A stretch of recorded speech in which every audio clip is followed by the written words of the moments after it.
Okay.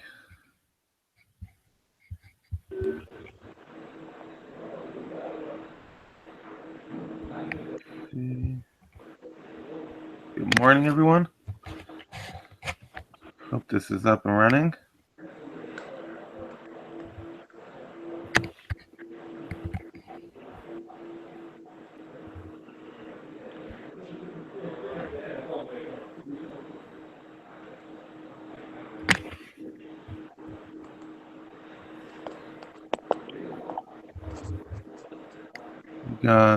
You're all coming through now. All right, we got Jay DeLosa in right now. We're going to get a couple more people in. Just bear with me.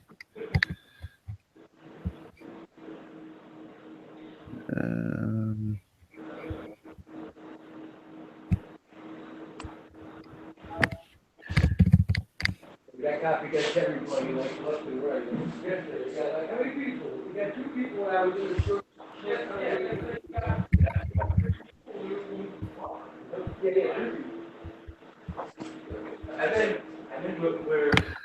Okay, so we got the live chat on the YouTube. On the page, if you're on mobile, it's at the bottom of the page. If you're watching on the computer, it's to the right side.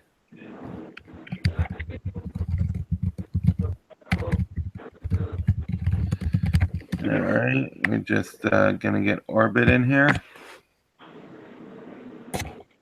Now you can submit questions through the chat, and if you want to join into the actual video and present live to the group, you can send me a message with your email address. I can add you in one at a time or a couple at a time as need be. So let's see where we're holding. All right.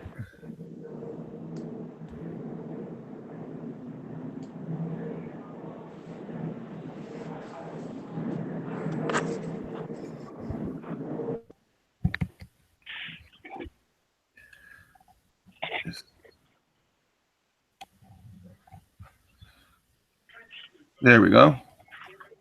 Now we got Orbit in as well.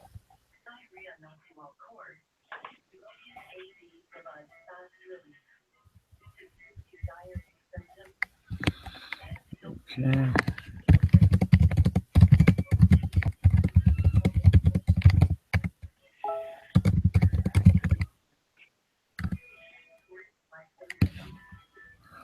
Okay, so the camera switches automatically unless I lock it to a specific person. Typically, you're going to see the logo or the video of the person who is talking. I'm just trying to get the chat open. Okay, so this is going to be an open-ended, informal, interactive chat for about an hour about anything routing related.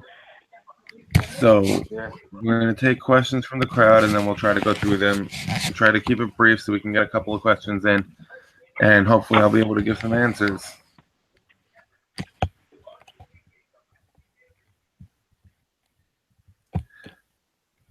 So what do we have?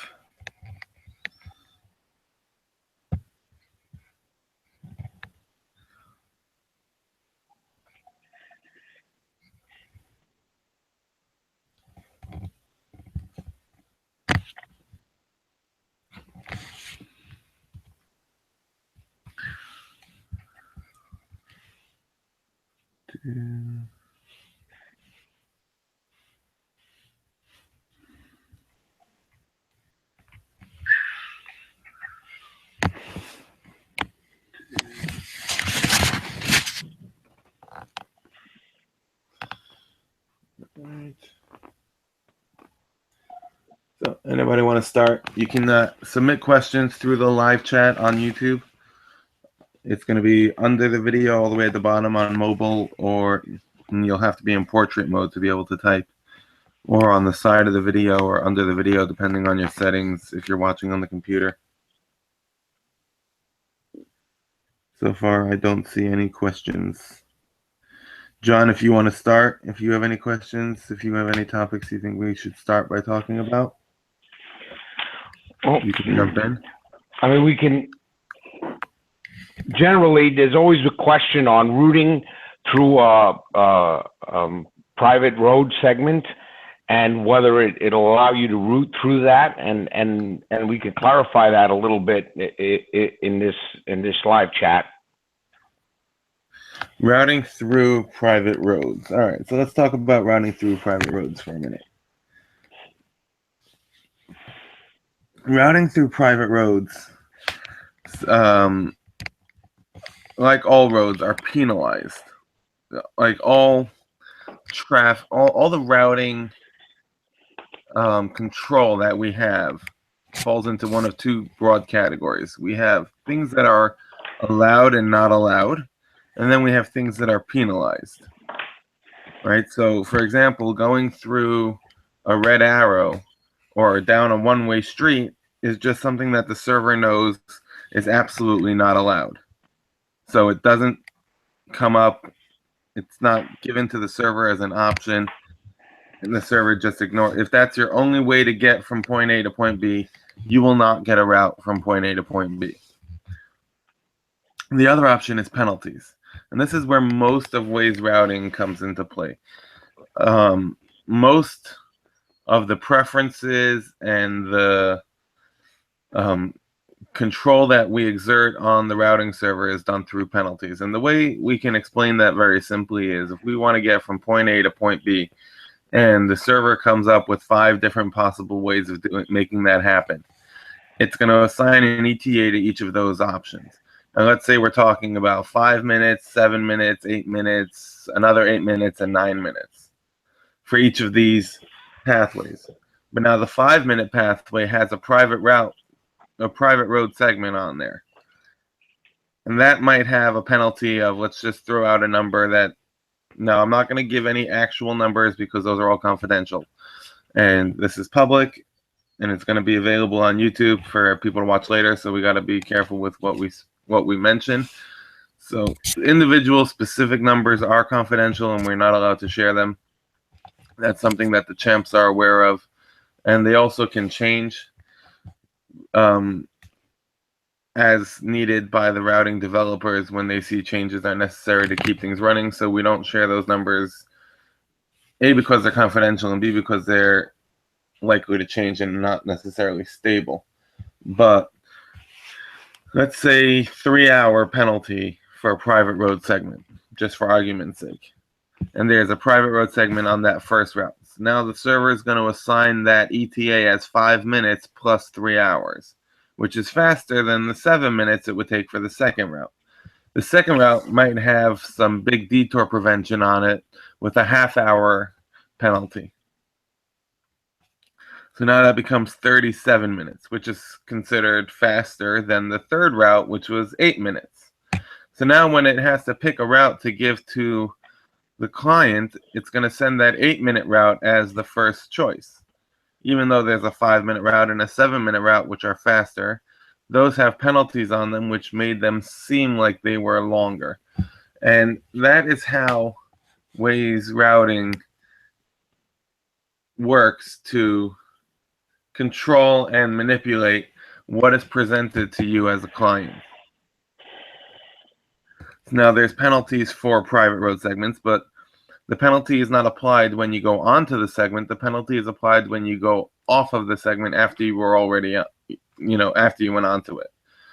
So if your destination is on that private road segment, there's no penalty involved because you never got off the segment, you just went onto it.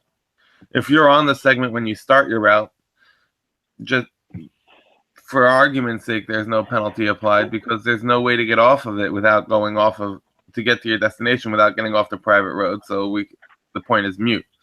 And as long as, it becomes the same penalty no matter which route you take, so it just becomes mutually excluded and doesn't apply.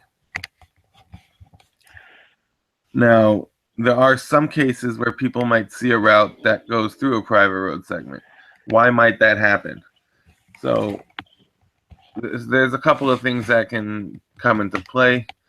One is that if for whatever reason that becomes the best viable option to the server. For example, there's two ways to get from point A to point B. One has a private road segment on it. The other one has a closure. The closure becomes impassable to the server. The private road segment is just the penalty. It's going to take the private road segment. We have a known problem with private installations. So because the only way to get into a private installation is through private road segments, every possible path is going to have private road segments on them. And therefore, you start to get these equal penalties on different options. And then if you have another private road segment further back on the way to the private installation, it can sometimes be dealt with similarly to another gate to the private installation, meaning the server will try to recognize these gates to private installations and then choose the best one. And it becomes possible for the server to mistake another private road on the way to your private installation as another gate and say, all right, I think we should take this gate because it's on a faster road, on a faster pathway to get to our destination. So if your destination is inside a private installation marked in Waze as such, it's possible, depending on traffic conditions and congestion and what alternate paths you have available to you, that you will be routed over private segments under certain conditions because the routing server might mistake it for another gate to the installation. That's something that we're working on fixing. It's something that is part of, an overall overhaul of the whole private installation setup, but that's not something that's going to change today or tomorrow. It's something that, as a group, we're thinking about. We're aware of the situation. We've taken steps to mitigate it so it doesn't happen nearly as often as it used to. We are aware that it still does happen in some cases. We're trying to make the servers more aware of it so that they can make better choices. And then the long-term goal is to rethink the entire way we do private installations so that they're more apparent to the server. But that's not something that we're doing now. Not yet. It's not ready. It's something that we're thinking about, we're aware of, and we are working to make it better in the long term. Let's see if we have, going back to the comments. See if there was any comments about this.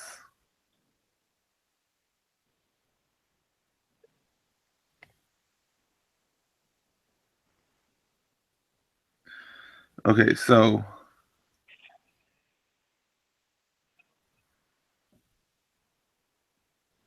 any questions about this private road routing before we move on to the next topic? I see the next topic here being about residential place points.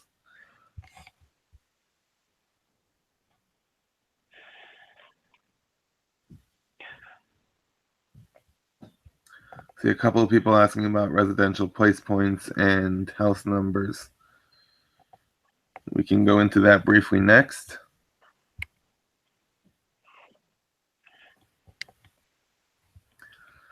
I don't see anything else coming in right now. Remember, you can comment on the stream live via YouTube on the mobile app or on your phone or on your computer. It's going to be either below the video, it might be all the way at the bottom on your phone, or below or on the right side of the video, depending on your setup on the computer. Very quickly, the last question I just saw come in about testing routing without a tile update. You cannot test routing without a tile update, except in there's one exception to that rule, but technically speaking, all the segments that are used for routing, all the pathways that are used for routing, are used based off of the live tiles, whatever is live right now. The routing engine does not see what's in WME. It doesn't see the editor.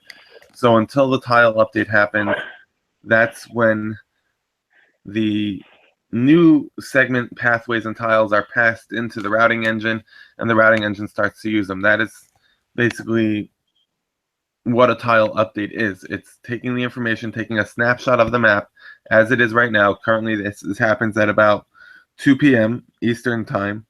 It's 6 p.m. UTC time. And it takes that snapshot and gives it to the routing engine and says, here, use this now for all your calculations.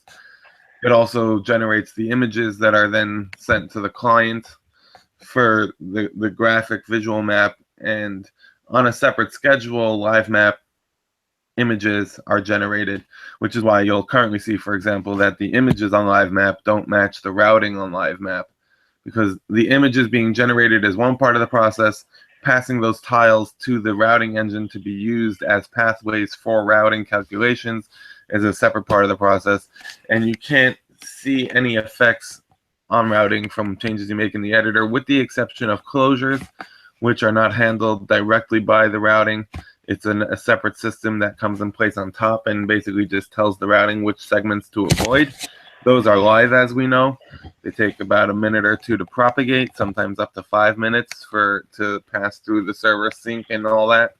The other exception is with places and stop points of places. Those go live immediately as well, as you might know.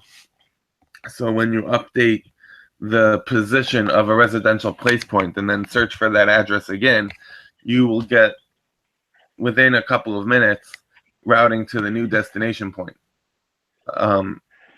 Now, the search index of places doesn't happen quite about the same time. That gets updated along the same lines of when tile updates happen. And you can read more about all of this on the tile updates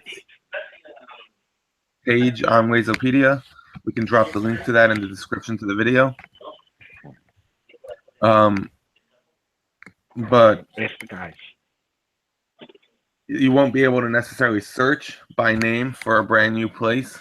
But if you were able to find it, let's say it was a parking lot and you did a search for nearby parking, or it was a gas station and you did a search for nearby gas, or a supermarket and you searched for nearby grocery stores, you would then be able to route to those brand new places, even though you didn't have a tile update, because places go live immediately and closures go live immediately. Otherwise, you can't test any routing without waiting for a tile update.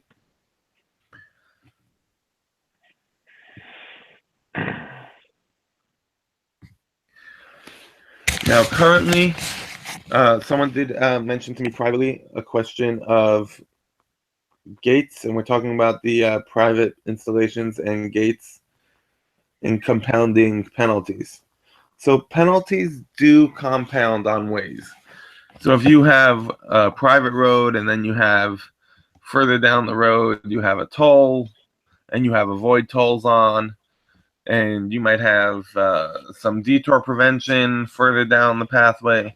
All of these things are handled individually, and they can all compound to choose one pathway over another, or to, deviate from a pathway.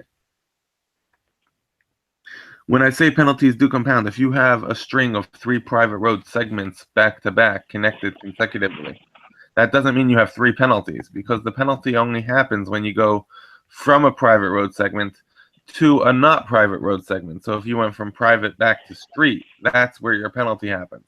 Going from one private segment to another private segment is not penalized. That's why if you look at the way we have it set up on the Wazeopedia to create these gates for private installations, when we want to make one gate be more heavily penalized than the other, say a maintenance entry or a service entrance, we'll put a private segment and then a street segment and then another private segment. This way we get the penalty from private to street to private back to street, and that gives us the double penalty to make that gate be less preferred than the main entrance or the main entrances that we would like to be used.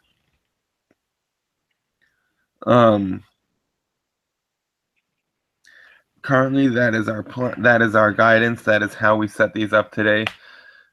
There is talk about changing that in the future, but if we do, it'll be an overarching project to change the way the routing server recognizes these things. It's something that has to be done closely with staff together with the developers to come up with an overall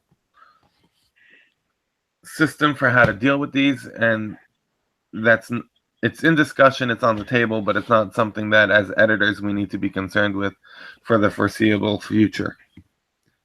For now, I would say follow the guidance that's in Wazopedia. It works to the best of our ability, and it's the best thing we can do for now. Thank you.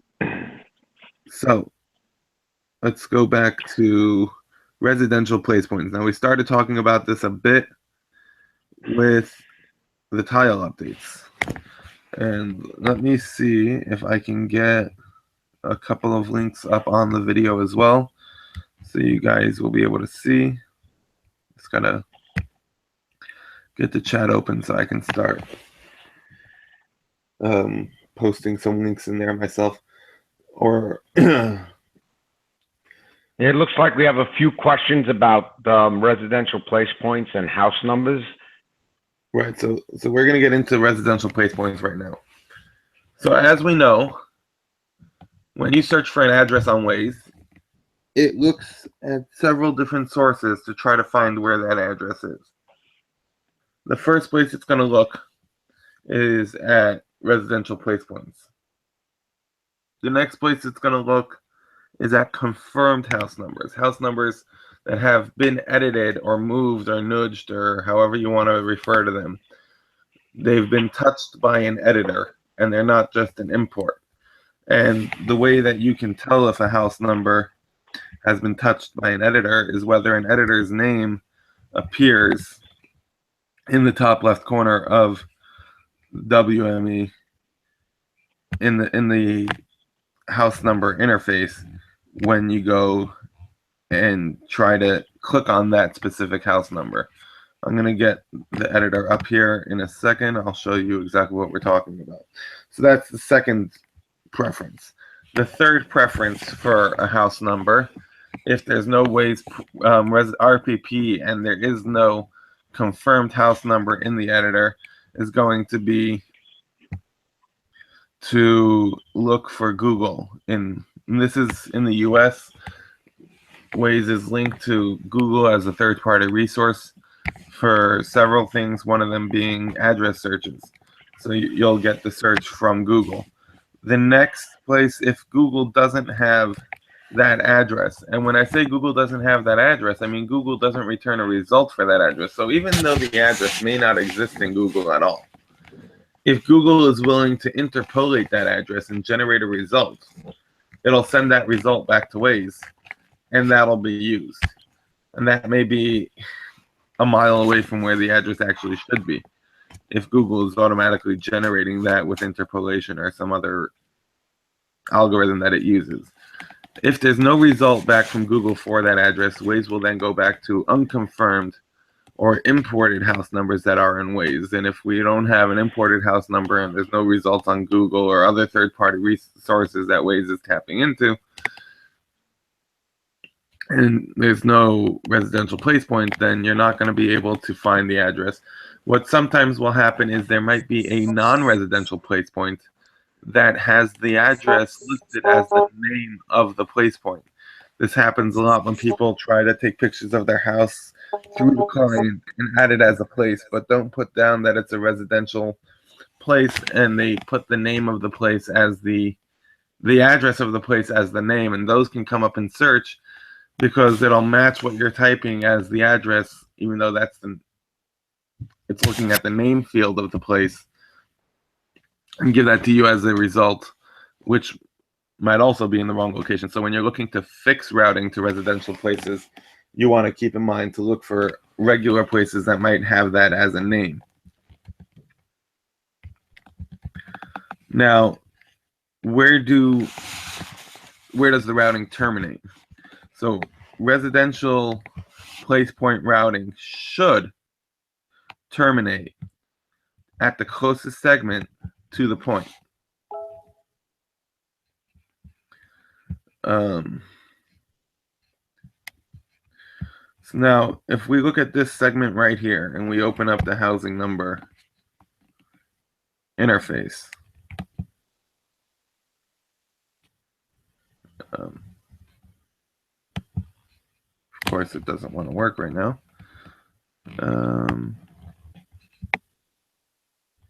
Let's go here.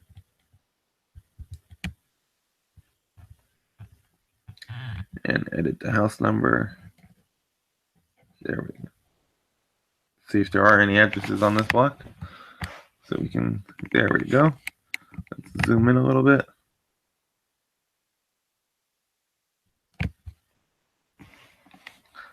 So we can edit them.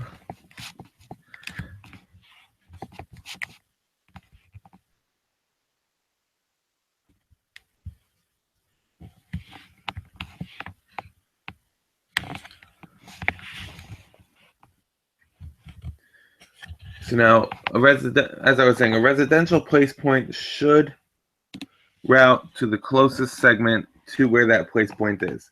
Now, that doesn't always happen that way. Recently, we started to have some problems with that. It used to always work that way. Any residential place point would route to the segment closest to the place point. Any house number would route to the point on the segment where the house number was anchored. Now, both of them would show you the destination flag at the point where the house number or the RPP was on the map. That would be the destination flag. However, the actual routing would terminate for an RPP at the point that's closest to it on a set drivable segment, which would be, let's say, over here for this address of 6368. But at the point on the segment where the house number is anchored, if it was a house number.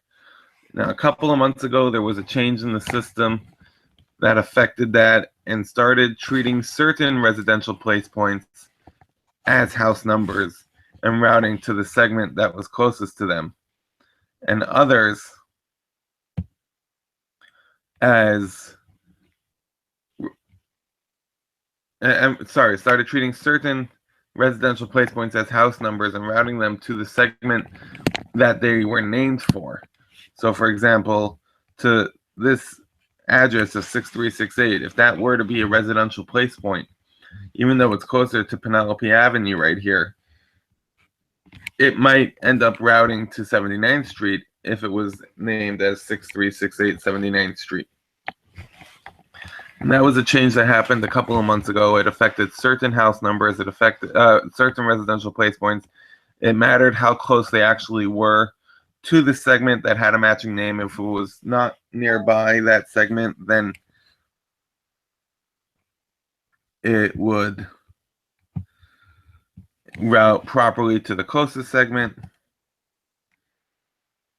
But it's a bug. It's not supposed to be that way. It is being actively fixed, and residential place points are supposed to route to the closest drivable segment. If it doesn't, it's not working properly, and it needs to be dealt with. We're still waiting to hear back confirmation that the fix has been fully implemented in production routing for everybody, for all types of places. We haven't gotten that confirmation yet. I do know that they're working on it and that some residential routing has improved.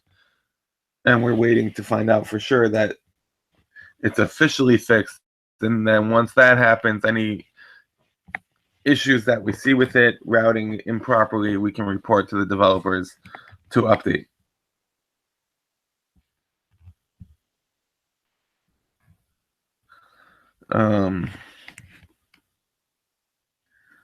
Do we have, I see we lost John. Let me get John back in here.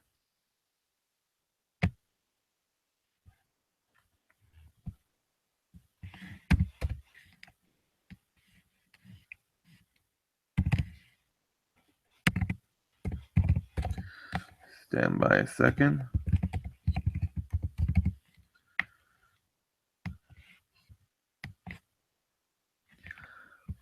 Okay. John should be joining us back momentarily.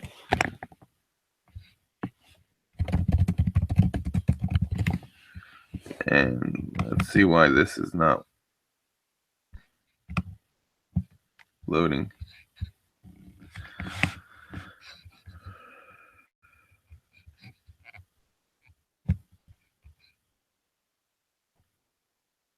See if we can get this to load properly.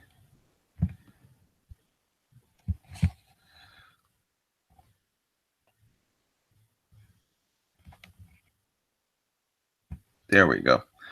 All right, so this house number here, 6368, is anchored to 79th Street here. When you route to this house number, it'll show a flag right here on your client, but it will end your routing over here at the anchor or the stop point. However, if I have, and you can see that this house number was confirmed, it was edited at some point last by John S. Ninja 58. You can see that up here in the top left corner. If you don't see a name here, then it's an unconfirmed house number. It's an imported house number, and it's not going to be necessarily used by our routing. So the easy fix for that is to just grab it and move it the slightest bit. And now you have edited it. You'll save your edit. And after you save your edit, that'll be a confirmed house number. And it should start working sometime after the next 1 or 2 tile updates. And again, you can see more information about that on the house numbers page in Wazopedia and on the map tiles page on Wazopedia.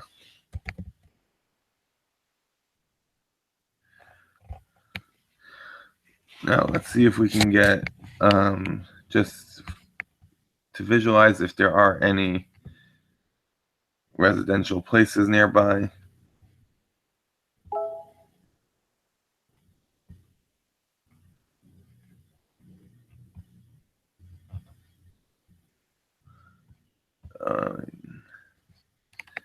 Not seeing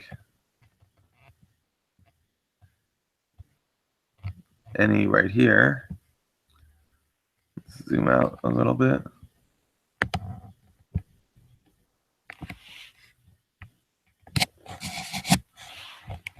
And we got a residential point right here. Here's another interesting thing to look for. This residential place point, if you see the name of it, 6459 Dry Harbor, that tells me that it's not going to route properly. It's not going to be easily found in search. And that means somebody entered the wrong address when they submitted this place from the client. That's something you want to look for. And it has the house number set as 6459 Dry Harbor.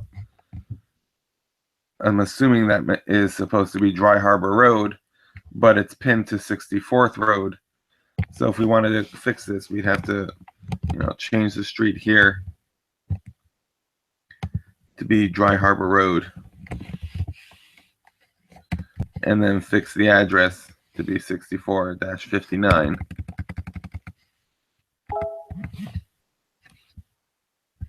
And now you can see, even though this was supposed to be on 64th Road, the closest segment is on Dry Harbor Road, and that's where it would route to. However, with the bug, it may have routed to 64th Road since it's not that far away.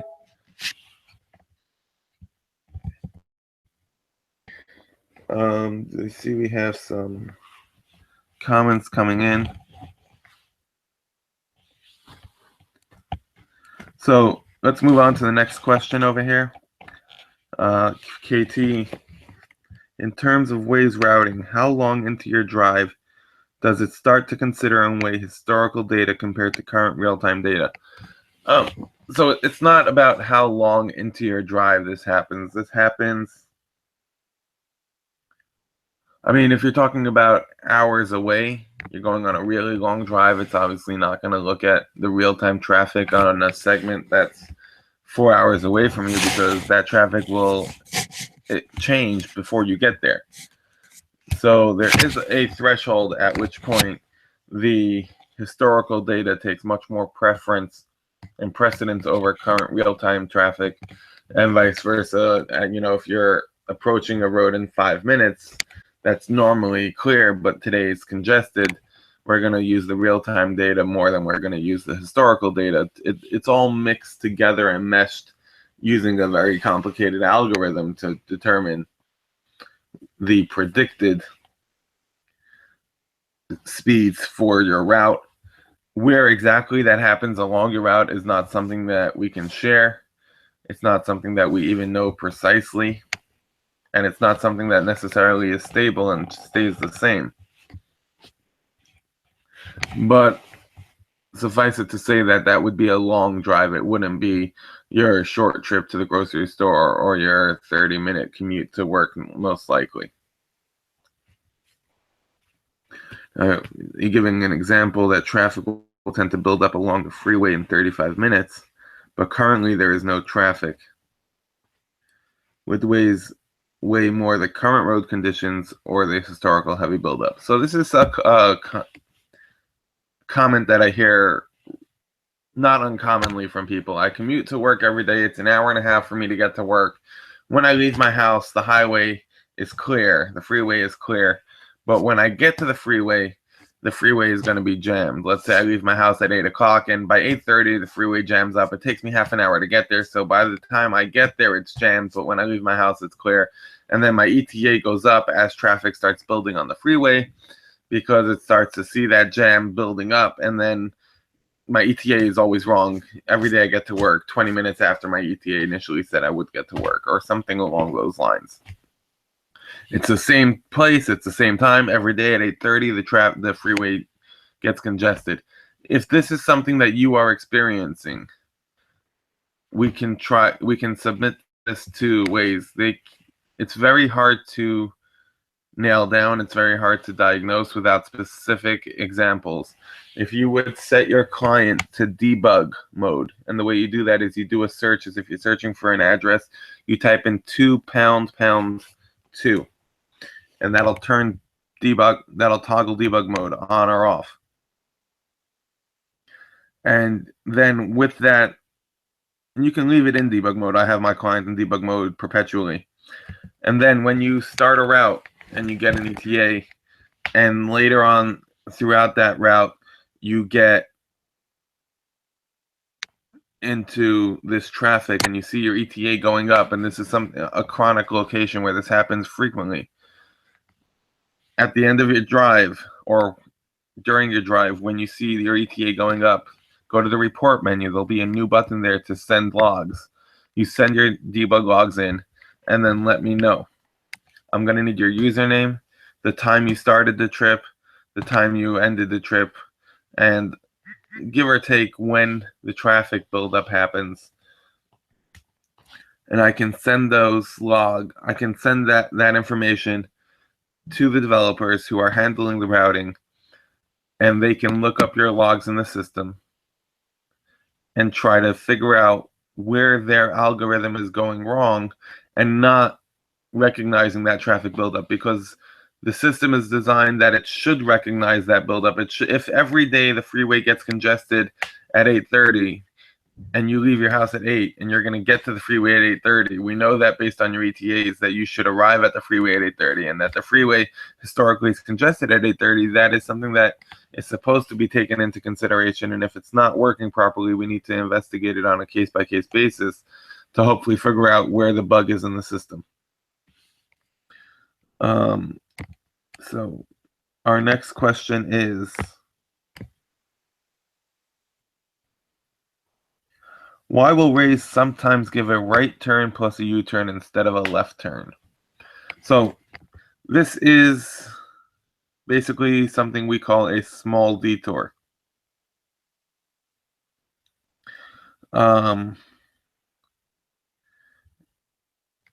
You can look this up on the detour prevention page. It talks a bit about it. It's a penalized route, a penalized detour, which means that, let's just say for argument's sake, when Waze recognizes that it's doing this and it realizes that it's giving you a right turn and a U-turn instead of a left turn, it will add a penalty. For argument's sake, let's say that's 5 minutes. If doing that saves you 5 minutes and 1 second, it'll still recommend it, because now that penalty is overridden by the actual time savings. So, assuming that Waze can recognize that you are being given this detour, it will look at your ETA, how much time it feels that this detour will save you based on the historical and the real-time traffic data for that intersection and for those segments, and compare that with the penalty that gets applied. And if the penalty applied is not more than the time that you're being saved, it will give you that route regardless. Now, that being said, a lot of times this happens because Waze doesn't have accurate ETAs. And why might Waze not have accurate ETAs? This goes down to the turn delay discussion. If you want to read more about turn delays, that is in the wiki as well. You can search for turn delay, and that's basically how Waze figures out how long it takes to make each turn at the end of a segment. So if I wanted to make a left turn, it's going to take me about 30 seconds. If I go straight, it's 5 seconds. If I go make the right turn, it's 3 seconds. And it does this on a segment to segment basis. Turn delays are only calculated across a single segment. So when you have divided roads where it's one way in each direction, and there's that little median segment, and I want to make a left turn, I now have to make a left from the road I'm on onto the median, and then go straight from that median across the street. We now have 2 turn delays involved.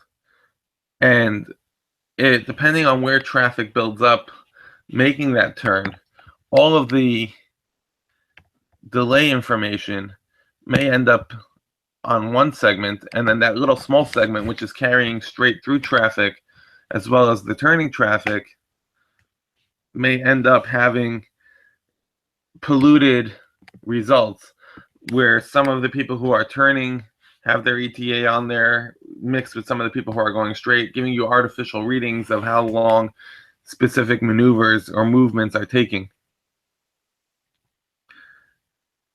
And that will cause the routing system to think that certain turns are longer or faster than they really are in real life. And in these situations, we sometimes need to use the junction box to cover the entire intersection, which then allows Waze to treat the whole intersection as a single junction per se and use that for ETA calculations. The initial rollout of junction boxes was specifically to provide better ETAs in these types of intersections. The second phase of junction boxes was to give us individual routing control to block certain pathways through the junction box. But the first and foremost function of the junction box was specifically to address ETAs on these H or hash intersections on divided roads with little median segments, which negatively affect our ETA calculations. And another reason, not the intersection design, but anytime you have a small segment just before an intersection or just before a turn, and the traffic buildup is longer than that small segment typically. So if you have traffic that normally backs up 500 feet from an intersection, but you have a junction node 300 feet or 200 feet from the intersection because you have a parking lot entrance or a gas station or a speed limit change or whatever the case may be, those can sometimes affect the routing calculations for those left turns and going straight and whatnot, and give false readings to the individual turns, making these detours seem more preferable.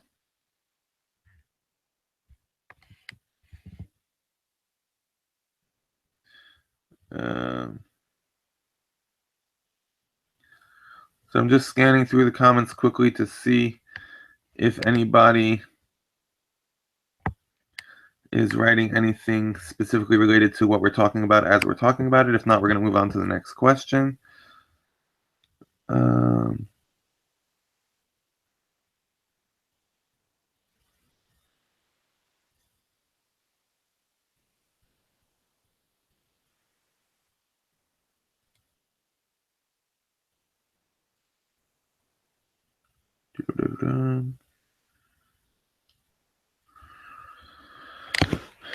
Okay.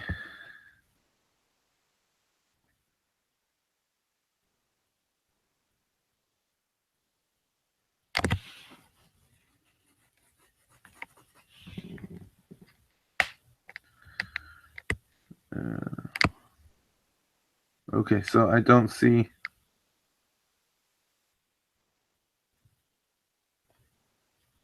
Going back to the RPPs for a second, I see that somebody asked a question. Why are we using RPPs if we can confirm house numbers? And the answer is that RPPs are beneficial for two reasons. The first reason is clients like putting pictures of their houses on Waze, and we'd rather those pictures be assigned to residential places and not as public places, so that they don't pollute our search results and so that they don't clutter our map. They can be filtered off the map and hidden if we're not dealing with them. So it gives that outlet for clients who want to add 1 million pictures of their houses to do so and to not affect routing for everybody else and to not make the map unusable. The routing reason for using residential place points is that a residential place point can be routed to a different block than where the house number would route to. So if we look right here, let me, you guys are still seeing my map here, so let me pull this up and see if I can get it to work. It's going a little bit slow, I apologize. But if we look at the address here of 6372 on 76th Street,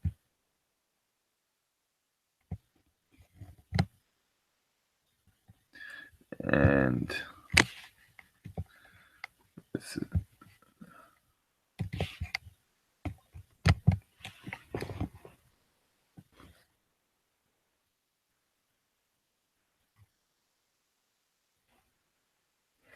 and I'm also gonna put links into the description of the video when we're done for the various wiki pages that I'm talking about. We can't put links into the live chat, but I can add them later on to the video description. So I will put links in just a bit when we're done, so you don't have to worry about refreshing the video now to see them. But when we're done, I'll add some links to various wiki pages about different things that we spoke about today. So if I look at this address of 6372, and I'm using a script called closest segment to see that this place is closest to Penelope Ave.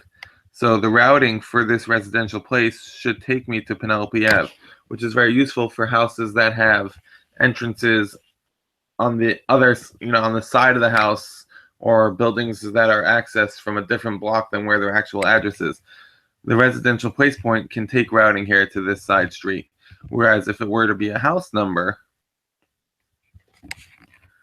it would be anchored to 76th Street. So 6372 is right here. And if I route to this as a house number, it would have been anchored right here and take me to the address on 76th Street.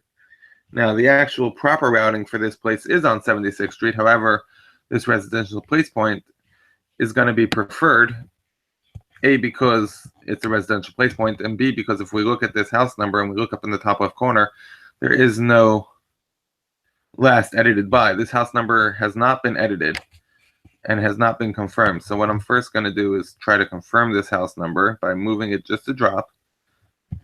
That's all it takes. I can hit my little check mark to save it. And now when we look at it again, now there's a problem because it doesn't line up properly with the houses across the street. So let's see if we can fix that without having to fix all the houses on this block right here in the video.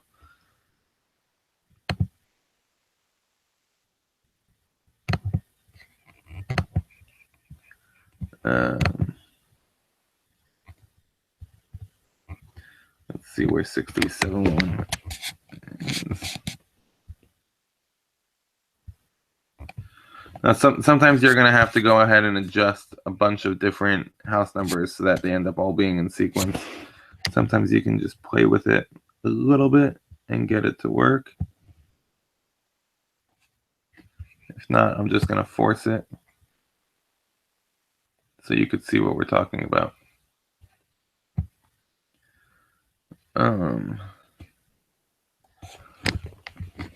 But you'll see here up in the corner, 6372.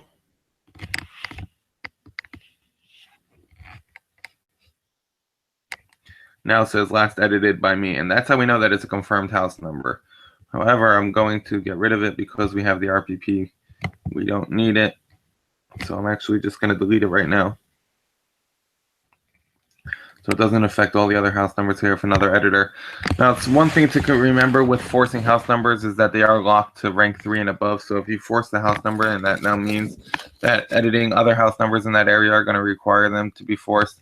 Ideally, you want to go ahead and fix all the house numbers on that block when you're working on it in one shot so it's done and it's taken care of. I don't want to do that now due to time constraints to the video. I don't want to leave it forced because that would then hinder somebody else coming along and trying to fix things in this area. So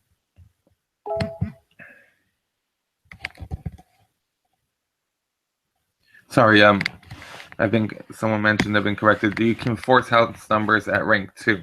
That is a change that we made, and I forgot. But now this residential place point would be routing to Penelope Ave when really it should be routing over here for 6372. And that is why we would use a residential place point if we're doing it as editors.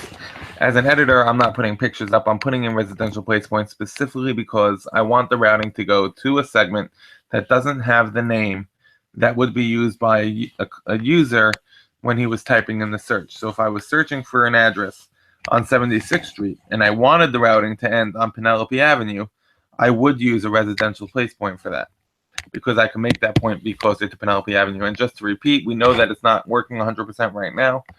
It is in the process of being fixed, and once it is fixed, we'll send the message out that it's been fixed. And if you continue to see issues with it after that point, we would be happy to take those samples up to the developers and have them examine them and correct them.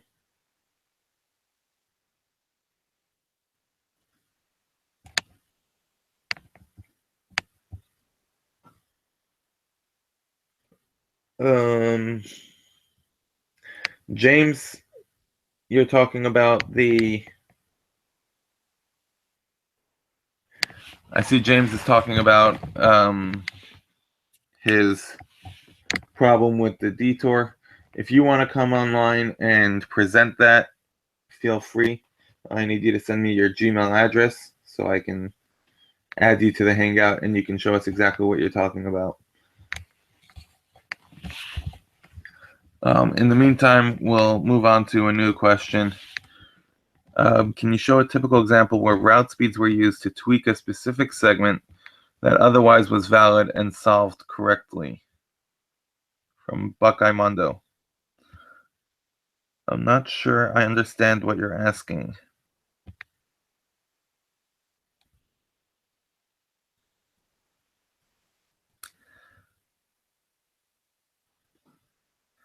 Route speeds doesn't actually, we can't tweak anything with route speeds. We can use route speeds to help us understand what the routing server is seeing in terms of ETAs and speeds across certain segments, so that if we see that what we would think would be the best way to go is not being given by the server, we can try to diagnose that by looking at what the server thinks the speed is to take that. And if we know that those speeds are wrong,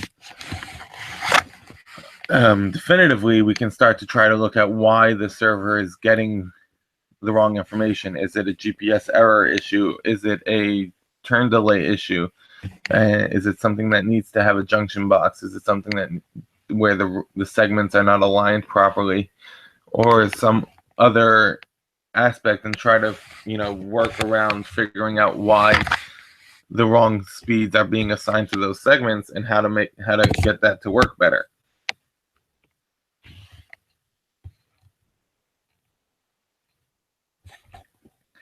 Right lane back up for a turn, left turn back up for a turn, but center lane is at full speed. That's where turn delays comes into play. The way turn delays work is if I'm on this segment right here and I'm going straight, that's a specific turn. Each one of these arrows has an ETA assigned to them. So Waze is aware of how long it takes to go straight, how long it takes to make the left turn, and how long it makes to take the right turn off of this segment. And it takes each of those into consideration. So if I were to turn on my route speeds, and let's say we take a route from here, and we go to here,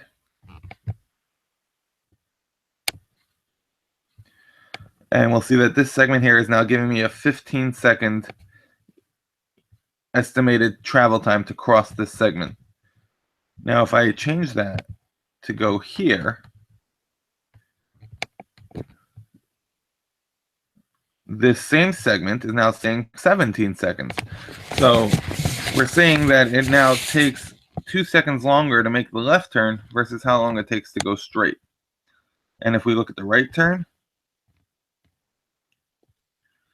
we see a time of 12 seconds.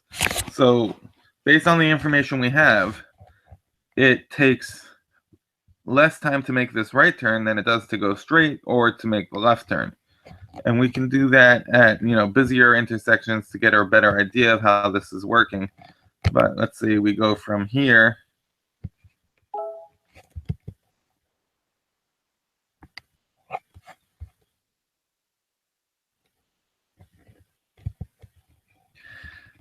to the other side of this minor highway over here, and we'll look at this little segment here, and we see 32 seconds. Now, if we were to make that as a right turn,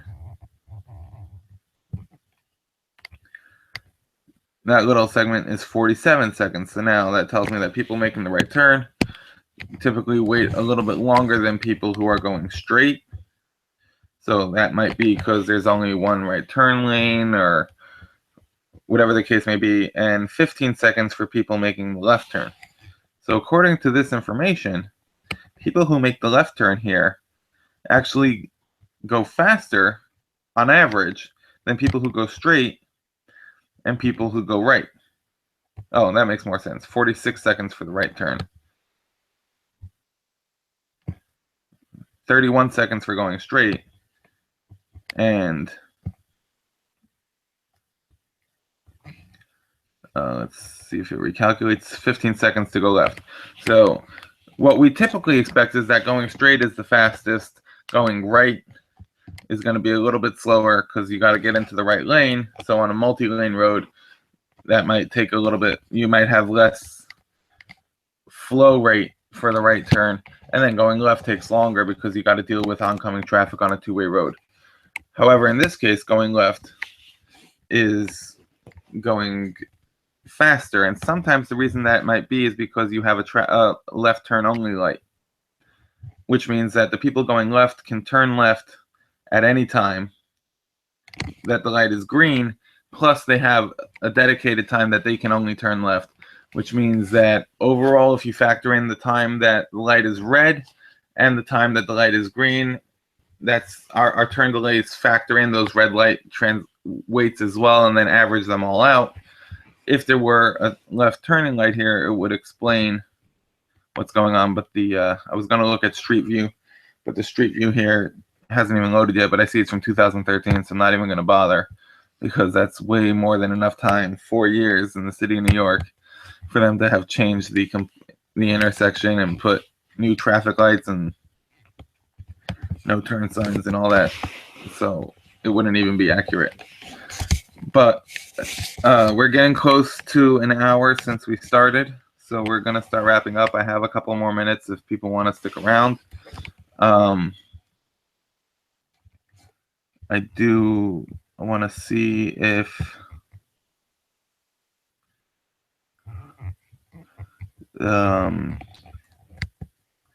anyone sent me their email address to present what he was talking about with the small detour prevention.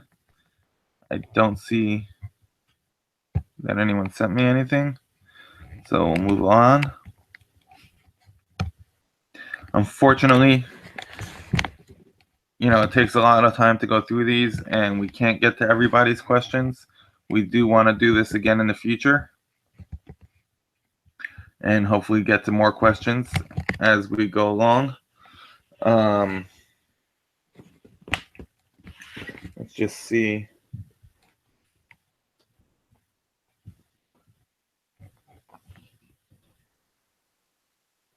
I see Brian commented exactly what I was talking about as well with the left turn lane. There probably is a left turn lane, and there probably is a left turn only signal. I can't pull it up right now to see, so I couldn't tell you, but that's something that even if you don't see it in the Street View, the City of New York, the Department of Transportation is very happy to implement. They don't like left turns at all, so they either get rid of them or they're trying to protect them and signalize them to prevent collisions and fatalities at intersections. So we're starting to see that a lot more all across the city.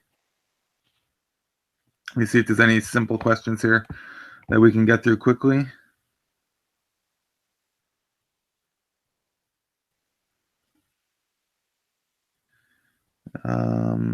And then we're going to call it quits for today, and we will schedule another one of these at some point in the future and a hangout near you.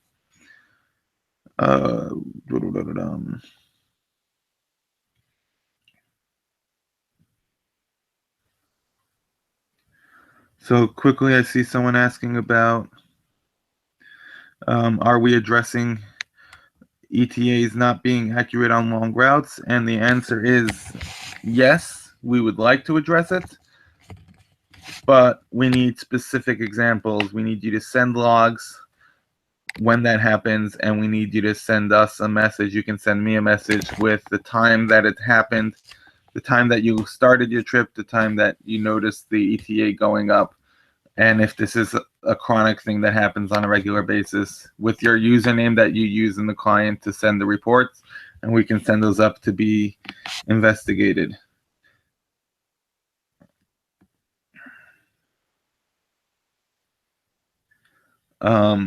Someone is asking about using historical data from last year for a bridge, Chesapeake Bay Bridge, that experiences dramatic change for summer vacations. So you're asking if the routing can be aware of the time of year or the season, and I don't think it can be, but it will update itself rather quickly if it is a heavy traffic area. So if it's a bridge that sees a lot of traffic over the summer, it may, in the beginning of the season, still be using some winter historical data, but as the summer starts to wear on, it'll become aware of that increased traffic and adjust relatively quickly, especially if there's significant congestion. And people are using Waze and Google and Android, it'll gather that data and it'll update its historical information and start using that.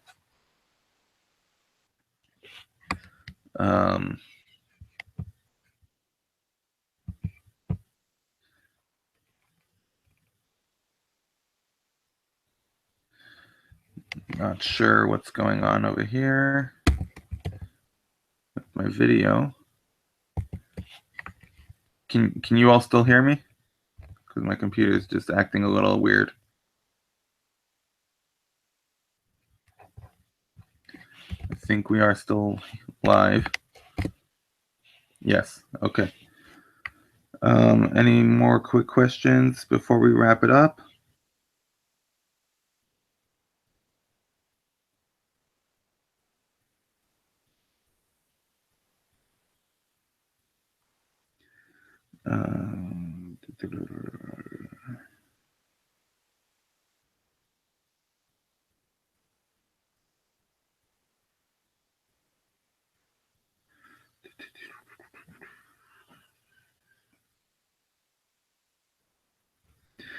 Is live map routing based on the same tiles as the app tiles? Yes. Like I said, there are routing tiles, and then there are the images that are displayed on as the map. The live map images are delayed. The routing is the same for everyone. The client images get updated at the same time that the tiles get built, which are used, and those are the tiles that are used for routing in live map as well, even though the live map images do not get updated as well. That comes from Jay Wazen. There's a bit of talk about the private installations. You can see more about the gates and the recommendations for that in the private installations page from Wazopedia. I'm going to drop those links into the description of this video after we finish. James Arthur.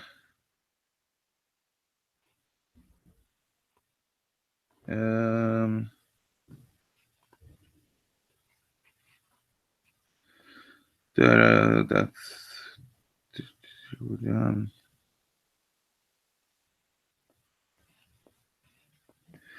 Google address does not exist on a street.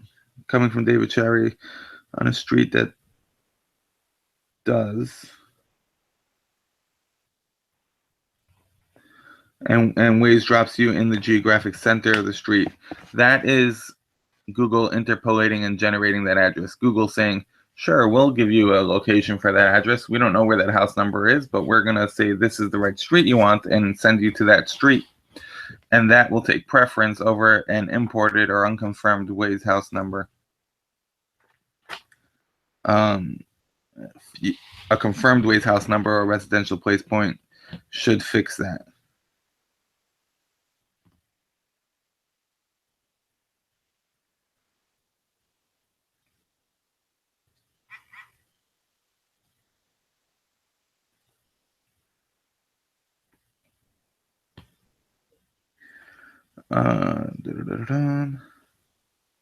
Brian, I see, mentioned a fix for searching for locations outside city limits, but the address is still that city. So sometimes the search algorithm, when you're searching for house numbers, is not going to recognize a segment if it's too far away from where it should be, if it doesn't have a matching name or city name. And you may need to use alternate names and alternate city names for segments in order to get the house number search working properly.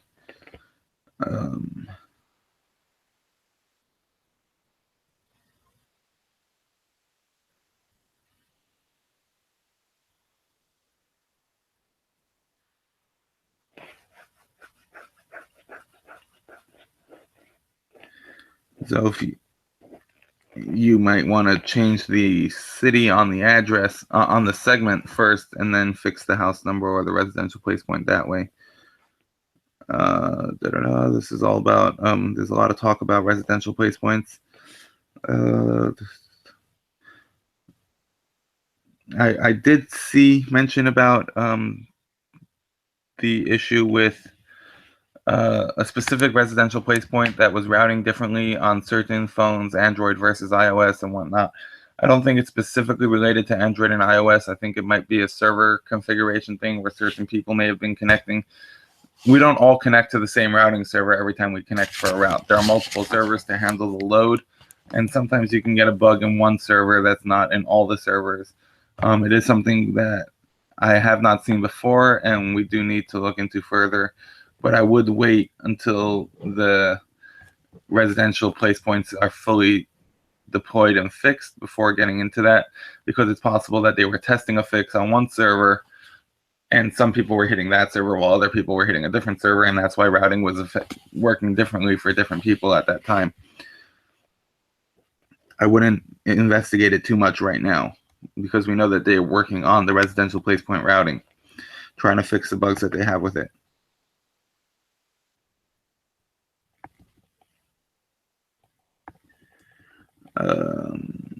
There's some questions about scripts. We can put some links to those scripts into the description as well. If anybody has any links that they feel should be added to the description of the video, please feel free to send those to me via PM in the forum or on Google Hangouts, and I'll add them in. What causes the app to sometimes app if you are in traffic when stopped at a traffic light but not at other times? There is some filtering done in the app that to check if you're near an intersection,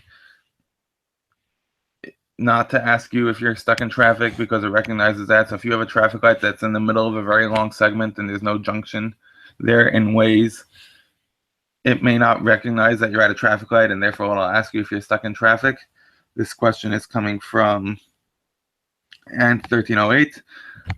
Sometimes when there is a junction there, it'll still ask you. It's a function of that filtering that's being done in the client, when and when not to pop up that question.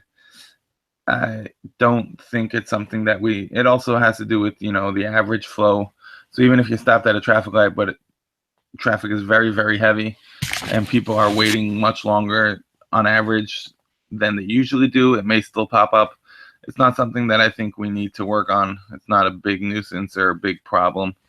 It's just a function of how that filtering is implemented.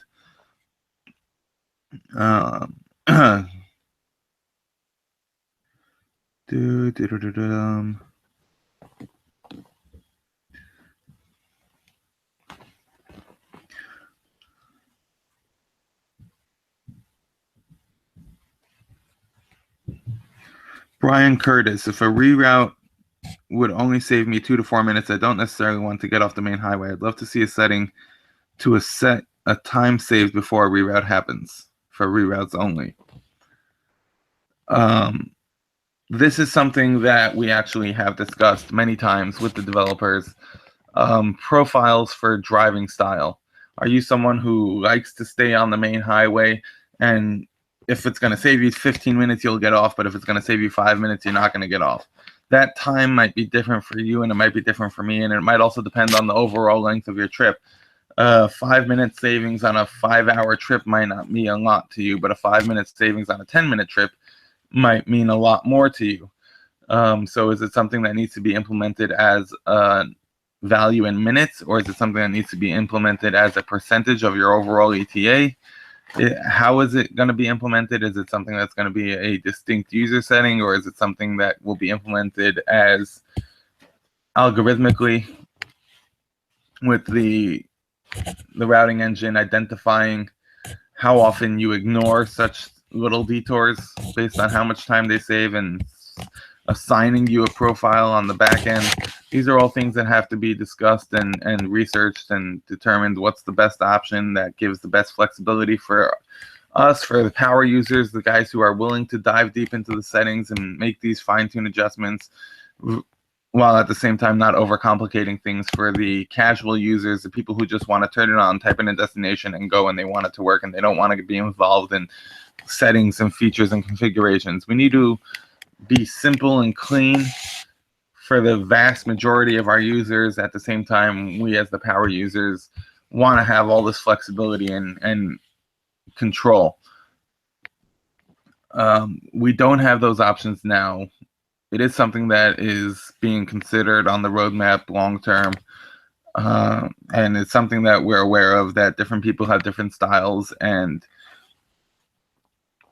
we take that into account. That being said, we have other implementations like big detour prevention, which is designed to prevent you from being routed off of a highway and back onto that same highway just to save a couple of minutes. We have things in place to identify and single out these issues and then not prefer them and not necessarily route you those ways. But currently they're applied to everybody, and big detour prevention can be pretty complex, and it needs a specific set of criteria in order for it to work, because we don't want to just be penalizing all sorts of routes. And therefore, let me just put it this way, the main focus, the main mission of Waze is to get you to your destination as fast as possible, safely. And therefore, we really do that is the strong point of our routing, is that it will make these shortcuts, and it will take you off the highway, and it will take you down the side streets and get you to where you want to go faster. And we don't want to neuter that. We don't want to take away that capability in total. And therefore, we have to be very careful where we force the routing to do what we want and what we feel is best. So the short answer is it's something that's being looked at. The long answer is that it's going to be pretty complex to implement properly anyway.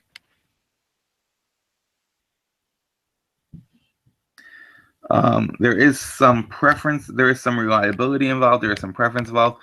There is the option, though, when you get a route, of looking for other routes, by tapping up from the bottom and searching for alternate routes and seeing if one of those is more preferable to you to take in, and you would like it better, and you can see what the time savings are between those options and make that decision on your own.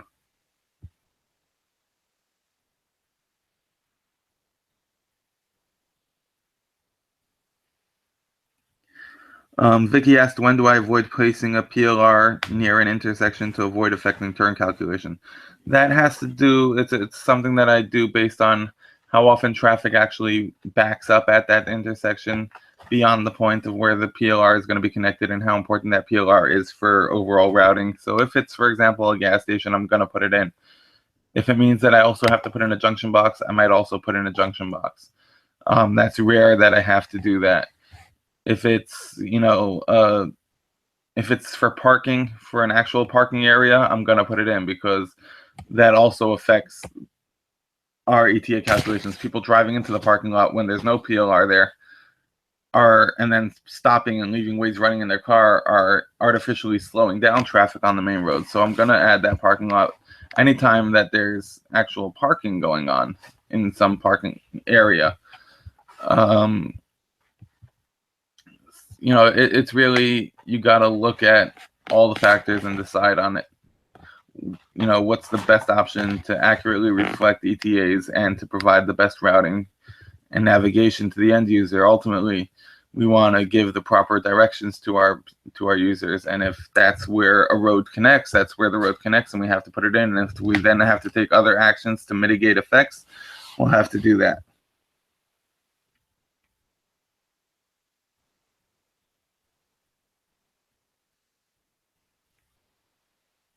I see someone mentioning that business place addresses are for display only and they are not searchable. That is something that we would like to become searchable in the future, but currently they are not searchable.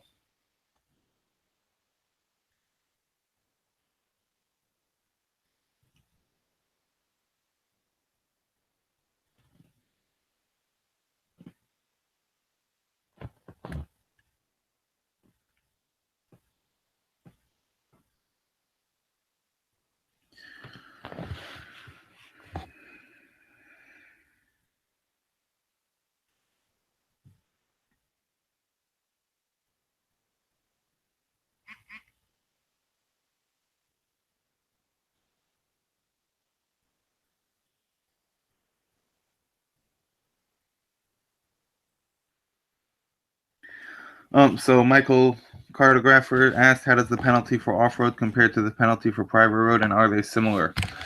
The penalty for off-road is going to be stronger than the penalty for private road, and that is because off-road is designed to be used for roads that are not passable by regular passenger vehicles. Physically not passable. Meaning that if you're in your regular car driving to work, you cannot take that as a shortcut. You can't take it even if that's the only way to get to your destination. It is physically impossible for you to drive down that road. Therefore, it's got a very high penalty so that it should never be routed for users, besides for the most extreme circumstances.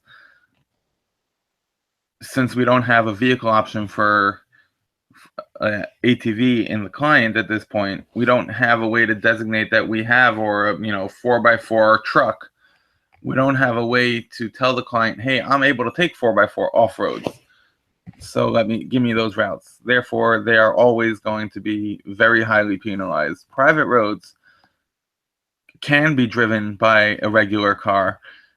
They're just restricted to certain users. So if your destination requires you to go through that private road, we assume that you have the right to use that private road, and therefore the penalty has to be much lower so that it at least is given as an option in those cases where it's needed to get into private installations and whatnot to get to your destination. Exact times, of course, we can't share, but I can say that off-road is going to be a higher penalty than private road. Now, the unpaved attribute is separate, and that is not as highly penalized as off-road. That's your gravel roads, your dirt roads that can be driven on by cars, but they're not paved. And those are going to be penalized to users only who select to avoid the dirt roads in the client, and that penalty will be less than off-road.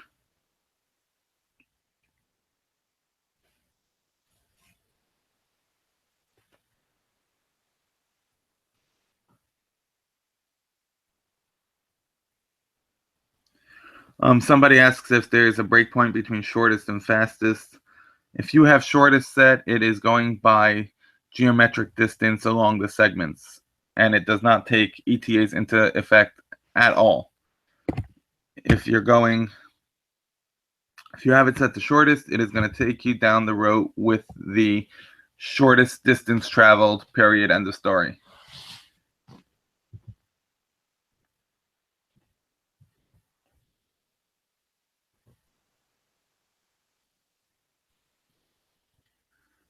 And the reason that the shortest is there for in certain areas, the taxi lobby was very strong. They have legal obligations to take the shortest path sometimes, and they're not allowed to take shortcuts that are faster. So that's why it stuck around. There was a lot of pressure to keep it that way, and it is not affected at all by ETAs.